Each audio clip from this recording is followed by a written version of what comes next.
Jam on toast! Hey everybody, I'm Cameron, and today I want to talk to you about a little theory. I want to talk about heroes, villains, and victims.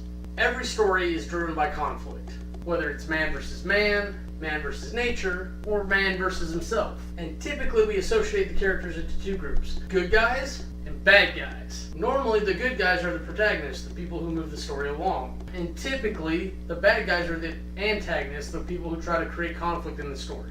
Now, the protagonists are not always the good guys, and the antagonists are not always the bad guys. Dr. Horrible's a great example of this, where the protagonist is a supervillain and the antagonist is actually the superhero. It's a great example of blurring the lines and not always following to traditional standards when it comes to protagonists and antagonists. The trick to the theory about heroes, villains, and victims is relativity.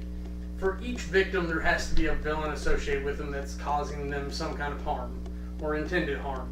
Likewise, for a villain, typically there needs to be a victim.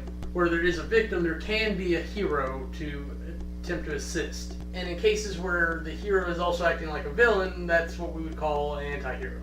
Now, it's entirely possible to have a movie full of villains and victims, and no heroes whatsoever. If you ever find a movie where it looks like each character is trying to screw the other character over, that's what I'm talking about. Everybody's a villain, and everyone's a victim. I get really excited when we shift from the normal paradigm when it comes to heroes and villains.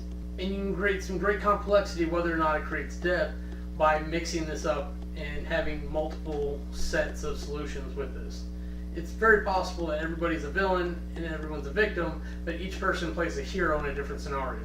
These are the type of things that's hard to balance in writing a story, and I commend the people who can do it. So next time you watch a movie, doesn't matter which one, see if you can pick out who's the hero, who's the villain, and who's the victim.